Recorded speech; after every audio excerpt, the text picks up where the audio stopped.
इस्लामी की मीटिंग में शरीक हुए और अब मियां साहब का एक ट्वीट आया जिसमें उन्होंने पाक अफवाज को राजे तहसीन पेश किया, लेकिन कहा यह जा रहा है कि इस ट्वीट में भी मियां साहब ने भारत का नाम नहीं लिया। मियां साहब भारत का नाम क्यों नहीं ले? बेटे आटा गूंदे हिल्दी क्यों है आप लोगों का, तो वो हाल है। तो गुजारिश ये है कि मियां नवाज शरीफ साहब ना कोई ABCD टाइप के तज्जियाकार नहीं है जो सुबह शाम जो है वो बोलते रहे फजूल बेतुका। ही इज ए स्टेट्समैन और वो एक्शंस के ज़रिए बोलते हैं।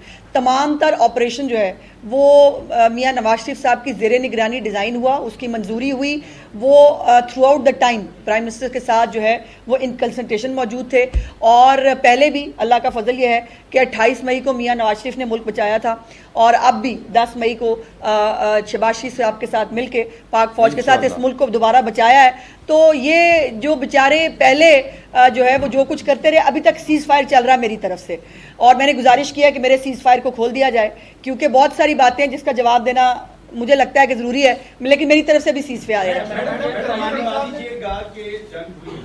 पाकिस्तान ने बड़ा भरपूर जो है मुकाबला भी किया दुश्मन का, मगर देखने को नजर आया कि कुछ लोग हैं जो फिर भी बात कर रहे हैं। मैंने बताया ना मेरा सीज़ फायर है, वो खुल लेने दे फिर बताऊंगी आपको। ये बताइएगा कि ये हमने देखा 3-4 दिन पहले कि इंडिया ने भी पंजाब को टारगेट किया। पंजाब के मुख्तलिफ शहरों में ड्रोन आए, तो अब कोई पाक आर्मी के साथ मिलकर महकमा दाखिला पंजाब को हुकूमत बना रहा है, या पंजाब को आप क्या समझते हैं क्यों टारगेट किया गया इतने? मैं इसका एक अलहदा से जवाब ज़रूर देना चाहता हूँ कि हमारे दुश्मन मुल्क को 3 चीज़ों पर फ़ख्र था। एक उसको त्यारों पर फ़ख्र था, एक एयर डिफेंस सिस्टम पर फ़ख्र था और एक उनके मिज़ाइलों पर फ़ख्र था।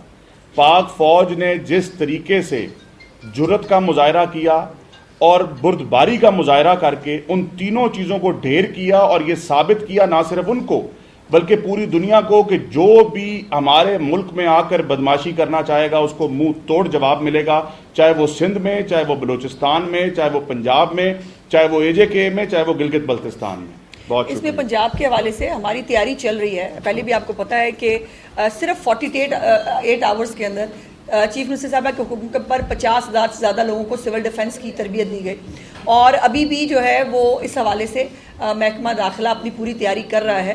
सो जैसे मैंने कहा कि हम विजिलेंट हैं, हमारा दुश्मन बहुत कमज़ोर भी है और बुज़दिल भी है। सो हम हर वक्त जो है उसके लिए तैयार होते हैं। सो तैयारियां हमारी, उन्होंने एक ट्रेलर देखा है, फिल्म अभी बाकी है।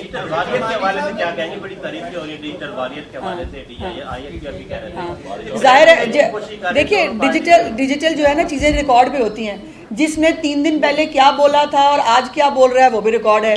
जिसने 3 दिन पहले जंग के दौरान क्या लिखा था, आज वो क्रेडिट लेके आग जो है उसको ताप रहे हैं, वो भी सबको पता है। तो तुम ही बतलाओ कि हम बतलाएं क्या। शुक्रिया।